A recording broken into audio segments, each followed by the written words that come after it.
신약성경 마태복음 9장 1절부터 8절까지 말씀입니다. 우리 천천히 한 목소리로 같이 읽겠습니다.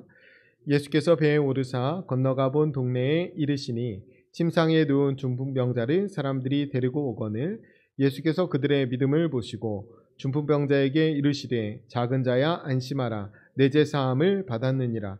어떤 서기관들이 속으로 이르되 이 사람이 신성을 모독하도다. 예수께서 그 생각을 아시고 이르시되 너희가 어찌하여 마음에 악한 생각을 하느냐. 내 죄 사함을 받았느니라 하는 말과 일어나 걸어가라 하는 말 중에 어느 것이 쉽겠느냐. 그러나 인자가 세상에서 죄를 사하는 권능이 있는 줄을 너희로 알게 하려 하노라 하시고 중풍병자에게 말씀하시되 일어나 내 침상을 가지고 집으로 가라 하시니 그가 일어나 집으로 돌아가거늘 무리가 보고 두려워하며 이런 권능을 사람에게 주신 하나님께 영광을 돌리니라. 아멘. 오늘 여러분 잘 아시는 본문일 텐데요. 오늘 본문이 공관복음에 다 등장해요. 그래서 병행 본문인 마가복음 2장, 그 다음에 누가복음 5장에 등장하는데 오늘 지금 중요한 말이 뭐냐면 그들의 믿음을 보셨다는 거예요. 지금 하나님께서, 예수님께서 이들의 믿음을 보았는데 그 믿음이 무엇인가를 아는 것이 중요해요. 그런데 오늘 본문에 보면 침상에 누운 중풍병자를 사람들이 데려왔어요. 이것을 하나님이 믿음으로 보셨거든요. 근데 이것에 대해서 마가복음과 누가복음에 조금 더 자세히 기록되어 있어요. 잘 아시듯이 4명의 친구가 이 중풍병에 걸린 한 친구를 데리고 오는 겁니다. 근데 데리고 왔는데 예수님이 지금 모여있는 그 예수님 말씀을 전하시는 그 집 안에 사람들이 가득 차 있고 들어갈 틈이 없었고 또 이 중풍병자들은 그 당시에 천형, 그러니까 한센병과 중풍병자들은 천벌받았다고 생각했어요. 그래서 사람들이 많은 곳에 올 수 없는 사람들이에요. 부정한 사람. 이 사람들 오면 부정이 옮는다라고 생각했어요. 그러니까 그 안으로 갈 수 없으니까 사람들도 많았지만 그 사람들의 눈에 띄게 그 안까지 진입할 수가 없었어요. 그래서 그 집 지붕 위로 올라가서 지붕을 뜯어낸 거죠. 그러니까 우리가 예전에 지었던 흙벽돌집 같은 거 생각하시면 돼요. 우리나라에. 그러니까 위에 흙으로 했고 살짝 기와로 덮어 놓은 그런 집. 그래서 그 기와장 뜯어내고 그 막 이 뚫어내서 거기를 이만큼 뚫어서 이 아래로 신상을 내린 거죠. 성경 기록에 보면 예수님 머리 위로 내렸다고 그렇게 돼 있어요. 그런데 지금 그것을 예수님이 믿음으로 보시는 거예요. 그리고 마태복음과 마가복음에서 이 중풍병자를 계속해서 뭐라고 표현하냐면 작은 자라고 표현합니다. 그래서 예수님이 병자를 향해서 작은 자야 라고 말해요. 이게 강조가 있는 건데 그 당시 규례상에 이 사람들은 부정한 사람이에요. 중풍병에 걸린 사람은 부정한 사람. 어떻게 보면 사람 취급을 못 받는 거예요. 왜 그러냐면 중풍병에 걸렸다는 것은 뭔가 그 병에 걸릴 만한 죄가 있다는 거예요. 한센병에 걸렸다는 것은 그런 천벌받을 만한 죄가 있다는 거예요. 그러니까 완전 죄인 취급하는 거예요. 그런데 그들을 대해서 예수님께서는 작은 자라고 지금 말하고 있습니다. 작은 자. 그래서 지금 이 사람들이 많이 모인 곳에 이 부정한 자를 데려오는 것도 잘못인데 멀쩡한 남의 집 지붕을 지금 뚫어버렸어요. 그리고 예수님 머리 위로 지금 오늘 우리가 예배 드리는데 여기 누가 뚫고 사람을 내린다고 생각해 보세요. 그러니까 예수님 입장에서 사실은 그것은 불순종 같은 거거든요. 그런데 예수님이 그거 굉장히 무례하고 무모하고 황당한 일인데 그것을 믿음이라고 칭찬하셔요. 그리고 칭찬하신 것뿐만 아니라 그 내려온 사람 고쳐주시죠. 그러니까 죄사함의 은총까지 베풀어 주셔요. 사실 이 장면을 가만 상상해 보면 완전히 상식에서 벗어난 행동이에요. 뭘 상식하죠? 여러분 집이라고 생각했어요. 우리 집이라고 생각해보세요. 그런데 그 사람을 예수님이 지금 나무라기는거요. 이 믿음을 보시고, 그러니까 믿음을 칭찬하신 다음에 죄사함의 은총을 베풀어 주시는데 도대체 성경이 말하는 믿음은 무엇인가? 하나님이 우리에게 원하시는 믿음의 수준은 어떤 것인가? 그것들을 우리가 오늘 살펴볼 수 있어요. 두 가지인데 하나는 예수님한테 가면 살 수 있다. 예수님한테 가면 고칠 수 있다라는 믿음이 이 친구들한테 있었어요. 그러니까 상상해보면 이런 거지. 이 중풍병자는 잘 몰랐을 거예요. 그런데 소문은 들었겠죠. 그런데 친구들이 우리가 보니까 과연 그분이 하나님의 아들 같더라. 그분 앞에 가면 못 고치는 병이 없더라. 너도 가면 고칠 수 있다. 이렇게 얘기했을 거 아니에요. 중풍병자가 이게 입장이 다른 거예요. 병에 걸리고 그리고 막 손가락질 받고 부정하는 사람 취급받은 사람은 쉽게 용기 못 냅니다. 그런데 친구들이 강권해서 데리고 왔겠죠. 들쳐매고 그렇게 해서 오게 된 거예요. 그러니까 이들 안에 그리고 이 중풍병자 안에 그래 예수님을 만나면 고침받을 수 있을지도 몰라. 근데 그 믿음이 확실하니까 메고 오는 겁니다. 그냥 이게 메고 오는 게 단순히 그냥 왔다가 아니면 말고 돌아가고 이게 아니에요. 이미 이 사람을 짊어지고 오는 것 자체가 부정한 자를 자기들이 잡았잖아요. 그리고 데리고 온 것 자체가 큰 죄란 말이에요. 그것을 불구하고 했다는 것은 예수님의 능력을 좀 의지하고 확실히 믿었다는 거예요. 예수님께 가면 나을 수 있다. 우리가 전능하신 나의 주 하나님 아까 맨 처음에 찬양했는데 우리가 죽은 자도 살리시는 하나님이신 것을 믿으면 우리의 믿음의 행동이 완전히 달라지게 됩니다. 우리의 삶에 여러 가지 문제와 어려움들이 없을 수는 없지만 그 일들이 죽음보다 크진 않아요. 그래서 우리에게 생명을 주신 하나님을 정말 믿는다면 우리가 그런 것들을 이겨낼 수 있죠. 그러니까 첫 번째 믿음은 뭐냐면 예수님만 의존하고 예수님만 의지하겠다는 믿음이에요. 다른 사람은 보이지 않아요. 그 집주인이 안 보여서 문제죠. 그래서 여기를 뚫고 내려가면 예수님만 만나면, 그래서 예수님 머리 위로 딱 맞게 내린 거. 어떻게 이렇게 딱 맞게 내렸을까? 머리 위로 딱 내렸어요. 그런데 두 번째는 뭐냐면 이 중풍병자를 긍휼히 여겼다는 거예요. 이 친구들이. 여러분 이 마음이 없으면 여기까지 데려오지 않습니다. 산상수훈의 말씀에서 팔복을 말씀하실 때 긍휼히 여기는 자는 복이 있나니 긍휼히 여김을 받을 것이며 이렇게 했어요. 이거 굉장히 중요합니다. 긍휼히 여긴 자는 복이 있나니 긍휼히 여김을 받을 것이며. 지금 이 네 명의 친구들이 이 중풍병자를 긍휼히 여겼다라는 거예요. 그래서 오늘 작은 자를 생각하는 마음에 대해서 우리가 생각해 봐야 되는데 결국에는 믿음은 어떤 거냐면 이 중풍병자 친구, 이 작은 자를 긍휼히 여길 줄 아는 마음, 이것이 믿음이라는 거예요. 두 가지예요. 다시 정리해서 말씀드립니다. 확신하는 거예요. 하나님의 능력을 확신하는 거고 그 다음에 그 사람을 불쌍히 여기는 거예요. 이 두 가지가 있을 때 여러분 그 사람을 불쌍히 여겼고 하나님께 가면 반드시 나을 거라는 걸 믿었기 때문에 희생과 손해를 감수하는 겁니다. 여러분 이 내 친구는 딱 들쳐맨 순간부터 희생을 각오해야 돼요. 이게 율법에 어긋나는 일이에요. 그러니까 이 사람들도 같이 부정해지는 거거든요. 그런데 이 네 명이 이걸 들쳐매 그 한 명이 용기가 안 나가지고 가면 어떻게 되는 거예요? 누가 한 명이 특별히 힘이 세지 않는 한 이거 좀 어렵습니다. 그렇잖아요? 사람 들어보셨어요? 그 군대 가면 구급법 하거든요. 구급법 하면 모포 같은 거 이렇게 하고 막대기 2개 해가지고 이렇게 드는 거예요. 앞에 한 명, 뒤에 한 명 이렇게 해서 들 수는 있는데 죽을 것 같아요. 그래. 굉장히 사람이 무거워 힘을 이렇게 뚝 빼고 있으면 그래서 이 사람을 4명이 들 수 있지만 3명이 들기는 아마 어려웠을 거예요. 그런데 이 4명이 다 어쨌든 이 희생을 각오하는 거예요. 짊어진 순간부터 희생을 각오하는 거예요. 그리고 손해를 감수하지 않고는 남의 지붕을 그렇게 담대히 뚫을 수 없어요. 이거 누가 물어줘야 돼요? 뚫은 사람이 물어줘야 돼요. 도망가지도 못해요. 지금 위에서 그냥 던져놓고 가는 게 아니잖아요. 줄을 달아 지금 내리고 있잖아요. 그러니까 이 친구들 어디 도망가지도 못해요. 그러니까 이 뚫은 순간부터 손해를 감수하는 거예요. 그러니까 뚫는 거죠. 그리고 이 사람들이 지금 예수님 만나기 위해서 대단히 무모하고 또 몰상식해 보이지만 대단한 값을 지불하는 겁니다. 왜 그럴 수 있느냐? 이 친구가 귀했기 때문에 그래요. 이 친구를 불쌍히 여기기 때문에 그래요. 정확히 말하면 이게 왜 믿음이냐면 타인을 위해서 하고 있는 행동이라서 이게 굉장히 중요합니다. 우리가 지금 이거 보면 몰상식하고 무례하고 완전 안한무인이잖아요. 남의 지붕을 뚫는 게 어디 있어요.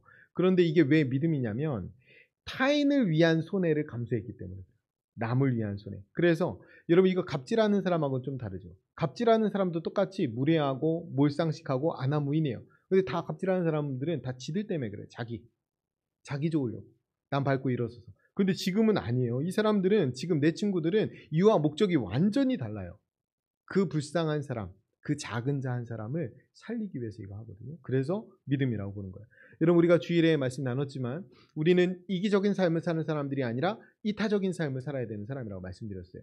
나에게 좋은 것을 택하는 사람이 아니라 남에게 유익한 것을 택하는 사람들입니다. 왜냐하면 우리는 오늘 당장 죽어도 천국에 가요. 그런데 하나님이 우리에게 하루의 삶을 더 허락하시고 한 주의 삶을 더 허락하시고 1년의 삶을 더 허락하신다면 그것은 남을 위해서 전도자의 삶을 살라는 거예요. 그래서 우리가 우리 마음에 다른 사람을 불쌍히 여기고 그리고 죽어가는 영혼을 살필 수 있는 그런 눈들이 있어야 돼요. 그 믿음이 있어야 된다. 여러분 우리는 이미 구원받았습니다. 구원받는 믿음 더 필요하지 않아요. 우리는 우리의 구원을 잘 지키기만 하면 돼요. 근데 앞으로 필요한 믿음은 뭐예요? 다른 사람을 살리는 믿음입니다. 그 믿음은 예수님의 능력을 의지하고 그 다음에 그 사람을 불쌍히 여길 수 있어야 돼요. 저는 구원을 이미 받았잖아요. 아직 그 확신이 좀 부족하신 분 계세요? 그러면 남으세요 오늘. 오늘 그런 좀 부족함이 있으시면 제가 그 1절에 한번 말씀드렸는데 내가 구원받았는지 안 받았는지 내 확신은 그렇게 중요하지 않아요. 왜냐하면 우리의 감정적인 그 확신은 금방 뭐 달라집니다. 그렇기 때문에 뭘 확신하는 거냐면 하나님의 사랑을 확신하는 거예요. 그런데 하나님의 사랑을 어떻게 확신하냐면 우리가 체험해서 알고 있죠. 그런데 아주 쉽게 알 수 있는 건 뭐냐면 주일에 예배를 빠지잖아요. 그럼 마음이 찝찝하면 구원받은 거예요. 그런데 주일에 빠지고도 마음이 하나도 찝찝하지 않고 아무렇지도 않다고 버림받은 거예요. 하나님 그 안에 계시지 않는 거예요. 하나님 우리 안에 있으면 우리는 하나님이 주시는 마음들이 있습니다. 그래서 성령이 인치셨다는 것은 성령이 우리 안에 계셔서 인치셨다는 거예요. 성령이 주시는 마음, 성령이 주시는 근심, 성령이 주시는 안타까운 마음들이 있으면 구원받은 겁니다. 우리 모두에게 그런 마음이 있어요. 그러니까 이렇게 비 오는데 여기 와 계신 거예요. 오늘 비 오는데 많이 오실까? 이렇게 하면서 제가 왔거든요. 별로 차이가 없네요. 그 기대감이 다 이루어지지 않았어요. 원래 주님이 누가 그랬어. 어떤 목사님이 주님 오시려거든 비 오는 수요일 날 오십시오. 이렇게.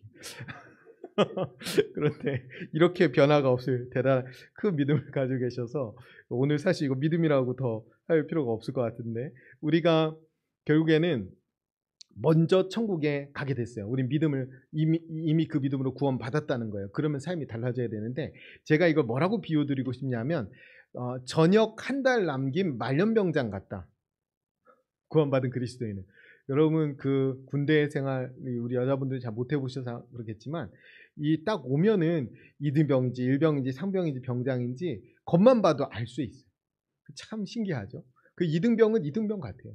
일병은 일병 같고 상병은 상병 같고 병장은 병장 같아요. 똑같은 옷을 입고 하는데도 병장은 뭔가 이렇게 자세가 나오고 또 남보다 또 좋은 걸 갖기도 합니다. 뭐 이렇게 그 올라갈수록 그렇잖아요. 그런데 그거를 굉장히 애지중지해요. 별것도 아닌데 사실 밖에서 보면 참 별것도 아니에요. 그렇잖아요. 뭐 이 속에 있는 내피 그런 거 뭐 새 거 그 무슨 상관이 있어요. 그런데 아주 좋은 거 그리고 뭔가 이렇게 자세가 나오는 그런 옷들을 병장들이 잘 챙겨서 잘 입어요. 그런데 전역할 때 되잖아요. 아까워하잖아요. 다 줘요. 그리고 자기가 이제 그 아들 군번이라고 하는 갓 들어온 불쌍한 이등병, 일병들 막 줍니다. 왜? 전역할 거니까. 그거 막 끝까지 붙들고 이건 내 거야 하는 사람 없어요. 저도 나올 때쯤 다 줬어요. 왜 그러냐면 그게 여기에서 영원히 살 거 아니거든요. 우리가 천국 가는 천국 백성이 되었다는 것은 우리가 영원한 본향이 있는 나그네와 같은 삶을 살아가는데 이 땅에서 관대하지 못하다, 이 땅에서 불쌍한 사람들을 불쌍히 여기지 못한다. 그러면은 내가 정말 불쌍한 사람이죠. 내가 하나님의 은혜를 받았다면 그 은혜 안에 관대한 사람이 되어야 됩니다. 그걸 말씀하는 거예요. 우리가 주일에 말씀드렸지만 이타적인 삶을 살아야 됩니다. 남을 위한 삶. 예수님도 명확히 그 객관적으로 따지면 자살이에요. 그렇잖아요. 죽을 줄 알고 가셨고 말만 하면 벗어날 수 있는데 안 벗어나셨고 그리고 말이 아니고 능력도 얼마든지 벗어날 수 있는데 그냥 예수님 가셔서 십자가를 지셨잖아요. 그 잔을 피하지 않으셨잖아요. 그러니까 그냥 객관적으로만 보면 자살인데 예수님의 그것이 왜 자살로 끝나지 않냐면 예수님이 남을 위해 타인을 살리기 위해 기꺼이 자기의 목숨을 희생하셨다고. 그래서 그것을 믿음이라고 합니다.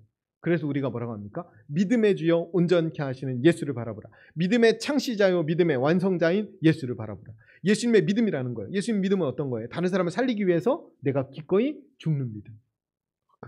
그거를 우리가 오늘 가져야 됩니다. 여러분 나 은혜 받겠다고 남의 지붕 뚫어버리면 그건 몰상식한 거죠. 그런데 다른 사람 생명 살리기 위해서 그렇게 이런 희생을 감수하는 것은 믿음으로 보시는 겁니다. 그런데 우리가 꽤 오랫동안에 한국교회가 큰 부흥을 이룬 건 맞지만 그러면서 막 믿음을 강조하고 또 대단한 믿음을 가졌던 것도 사실이에요. 그런데 그 믿음의 방향이 다 자기만 향했어요. 내 자식 잘 되는 거, 내 교회 잘 되는 거, 그죠? 그러니까 사실은 그 믿음으로 인해서 인격이 더 향기롭게 되고 그러면서 공동체가 더 아름다워지고 그래야 되는데 세상 사람들은 기독교를 이기적으로 보기 시작했고 더 심하게 말하면 재수없다고 그래요. 왜 그러냐면 지들만 아니까.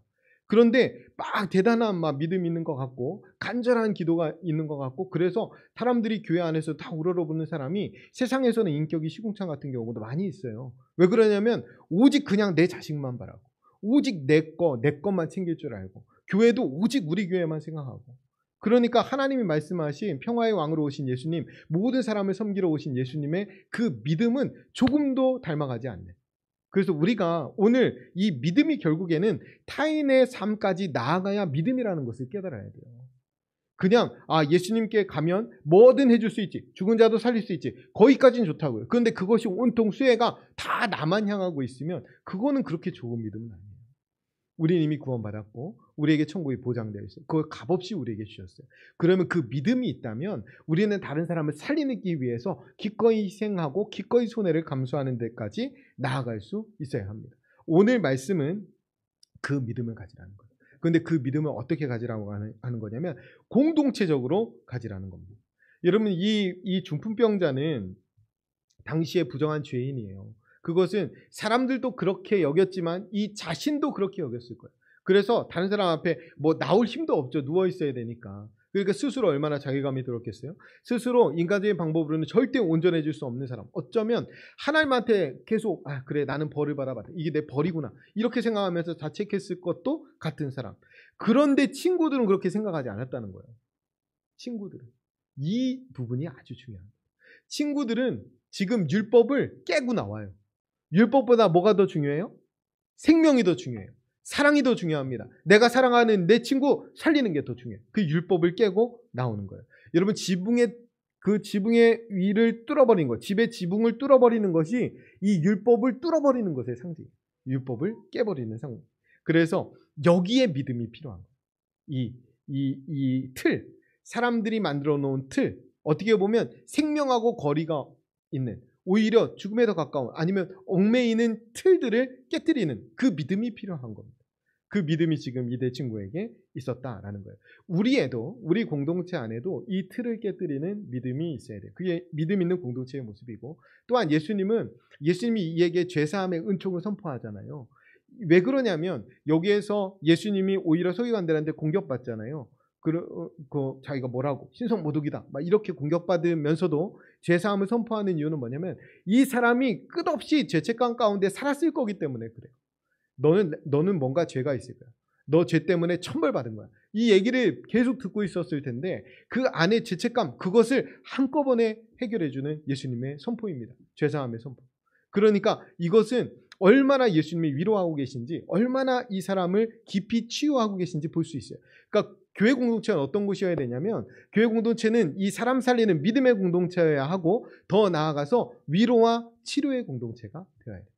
예수님의 마음을 품고 긍휼히 여길 수 있어야 되고 누군가를 위해서 간절히 기도할 수 있어야 되고 그 사람의 깊은 곳까지 공감하고 그 아픈 눈물을 씻어줄 수 있는 그런 공동체가 되어야 된다는 거예요. 여러분 한 사람도 제대로 살려내지 못하고 한 사람도 제대로 구원하지 못하면 그 교회는 무너져야 됩니다. 그 상징이에요. 지금 어떤 교회든 어떤 단체든 어떤 공동체든 사람 살려내지 못하면 그거 뚫어버려도 상관없는 건물이라 하나님 말씀하시는 거예요. 이 뒤에 건물이 무너지는 이야기가 나옵니다. 우리가 이 부분에서 우리 교회가 다시 본질로 돌아가서 참된 믿음의 공동체가 되어야 되고 하나님을 잘 믿는 그리고 사람을 살리는 위로와 치료의 공동체가 되어야 된다는 사실을 깊이 깨달아야 돼요. 그래서 우리가 그런 공동체가 될 때 하나님이 우리에게 영혼을 맡기시는 거예요. 우리가 그런 준비가 됐을 때. 여러분 1961년에 밀그램 실험이라는 걸 했어요. 이거 무슨 실험이라고 했냐면 실험자를 모아놓고 이 체벌이 얼마나 학습 효과가 있는지 알아보려고 하는 실험이다 이렇게 하면서 실험을 했거든요. 실제 실험은 그게 아니라 권위의 복종이에요.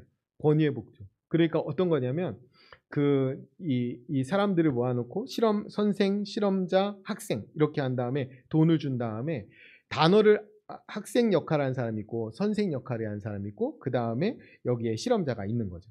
그래서 이 실험자에게 그러니까 실험자 빼고는 다 연기자였어요. 그러면 저 학생이 그 암기를 못하면 전기 충격을 가하라고 한 거예요. 그래서 이게 4볼트부터 시작하거든요. 15볼트? 15볼트부터 시작해요. 그래서 전기를 주면 이렇게 못 외우면 전기 충격을 주는 어떨 것 같아요? 이 학습 효과가 있을 것 같아요? 우리 어떻게 성령 함송 하면서 좀 실험해 볼까요? 이거를 15V, 그런데 150V까지 하면 생명이 좀 위험하다라고 얘기를 했어요. 그런데 이 실험을 하면서 그렇게 분명히 얘기했는데 450V까지 올린 사람이 60%나 돼요. 왜 그랬을까요? 옆에서 선생님 역할을 한 사람이 권위자예요. 선생님 역할이 괜찮아, 내가 책임질 테니까 좀 더 올려, 좀 더 올려 했는데 60% 이상이 65%네. 65% 이상이 450V까지 올렸어요. 150V면 죽을 수도 있다고 했는데. 그러니까 권위자가 말하면 그대로 순종한다 이거였거든요. 이 실험이었어요. 그러니까 악한 일도 권위자가 시키면, 예전에 그거 있었잖아요. 히틀러 시대에 아이히만, 그 사람은 그냥 나는 공무원으로서 내 할 일을 한 것뿐인데 위에 시킨 것을 그냥 했다라고 하는 거예요. 그게 권위에 대한 복종이에요. 그러니까 다른 사람이 죽을 수도 있는데 그거 도덕적 비도덕적인 일도 얼마든지 할 수 있다는 거예요. 근데 이 실험에서 드러난 더 놀라운 사실은 뭐냐면, 이 끔찍한 일이 일어나는데 이 실험실을 박차고 나온 실험자가 단 한 사람도 없었다는 거예요. 1000명을 대상으로 했는데. 이게 굉장히 무서운 겁니다. 여러분, 여기에서 이 항의하고 대들어야 되는데 그거 한 사람이 없다라는 거예요. 그 실험, 물론 실험이었지만, 근데 실제 연기를 했고 그 사람들은 그 거의 실제와 같이 경험했는데도 불구하고 저 사람이 죽을 수 있는 일인데도 그거 박차고 나온 사람이 없더라는 거예요. 지금 우리가 항의하고 대들어야 되는데 지붕을 헐어버릴 수 있는, 잘못된 틀을 깨뜨릴 수 있는 그 용기가 우리 안에 별로 없다라는 거예요. 잘생기지 않아요. 그래서 필요한 게 뭐냐면 공동체예요. 여러분, 혼자는 어려워요. 혼자는. 그래서 혼자는 못하고 반드시 여럿이 함께 해야 돼요. 의식의 변화는 그렇게 일어납니다. 그래서 우리 공동체가 좋은 공동체가 되려면 전체 의식 수준이 달라져야 돼요. 전체 의식 수준이 이 말씀의 기준으로 공감하고 연대하면서 달라져야 돼요. 그래서 하나님을 정말 잘 믿는 참된 믿음의 공동체가 되어야 되겠구나. 한 사람을 제대로 살릴 수 있는 위로와 치료의 공동체가 되어야 되겠구나. 이것에 대한 의식의 변화가 있고, 그 의식의 변화가 있기 위해서는 함께 그 의식의 변화를 만들어내기 위해서는 함께 공감하고 함께 연대하고 하나 되고 연합하는 것이 중요하다는 거예요. 그래서 주님의 공동체의 하나됨을 위해서 예수님이 그렇게 기도하셨는데, 우리가 하나님의 믿음을 가지고 그 믿음으로 아름다운 하나된 공동체를 이루는 것이 중요합니다. 그것이 삶을 변화시켜요. 지금 중풍병자를 지붕에서 내리는 일도 4명 아니면 불가능해요. 그러니까 공동체라서 가능했던 일이에요. 그러니까 우리가 서로에게 어떤 사람들이 돼야 되냐면 좋은 친구가 돼야 돼요. 서로에게. 그래서 교회에서 교제하고 관계 맺는 것은 다 나를 위해서 사실 하는 겁니다. 좋은 관계 맺고. 여러분 보세요. 지금 믿음의 친구들 4명 있는데 이 중에서도 언제든지 누구나 작은 자가 될 수 있습니다. 우리가 서로 누군가 아프면 중보하잖아요. 나도 아플 수 있습니다. 그 마음으로 중보하는 거예요. 그러면 나도 연약해졌을 때 그 공동체가 날 위해서 기도해 주죠. 그러니까 그 일에 우리가 함께 마음을 하고 연대하고 공감하고 하는 일, 너무나 중요한 거예요. 그것을 위해서 믿음이 필요하다는 거예요. 그러니까 개인주의를 위해 필요한 것이 아니라 공동체를 위해 믿음이 필요합니다. 그래서 함께 모여서 기도하는 것, 함께 누군가를 위로하는 것, 함께 격려하는 것, 그것은 교회에 주신 사명이에요. 그것이 우리가 함께 모여있는 이유입니다. 여러분, 이거 잘 못하면 모여있을 이유가 없어요. 그냥 떨어져서 두셋이 어디 가 계셔도 상관없어요. 그런데 우리가 모여서 이 일을 잘하고 우리가 그리스도의 몸이 되어서 몸을 드러내라고. 그러니까 우리가 그리스도의 몸이 되려면 어떻게 해요? 믿음의 주 온전케 하시는 예수님을 잘 바라보고 예수님이 가진 그 마음을 품고 우리가 서로가 함께 하나 되어서 이 믿음을 가져야 됩니다. 그래서 우리가 2가지예요. 오늘 2가지만 기억하시면, 하나는 정말로 하나님을 잘 믿는 참된 믿음의 공동체가 돼야 됩니다. 하나님이 하시면 되지. 우리 교회의 주인이 하나님이시면 그 하나님이 반드시 하시지. 이 믿음이 있어야 돼요. 근데 이 믿음이 우리 모두 가운데 있으면 역사가 일어납니다. 우리가 그 믿음이 있어야 돼요. 또 하나는 우리는 예수님의 마음을 품고 위로의 공동체, 치료의 공동체에 대한. 그러니까 작은 자를 찾아야 돼요. 작은 자. 누가 우리 공동체에서 작은가? 그 찾아야 됩니다.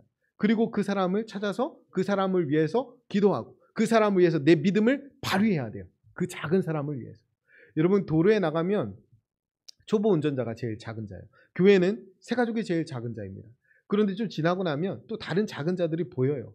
우리가 지금 이 시점에 누가 제일 작은 자인가? 우리가 요즘에는 우리가 7, 8월은 미래 세대 아이들 위해 기도하잖아요. 수고하는 선생님들, 우리 전도사님들이 가장 수고하니까 그분들 위해서 기도해야 되는 거예요. 그리고 육체적으로 연약한 성도가 있다면 기도해야 됩니다.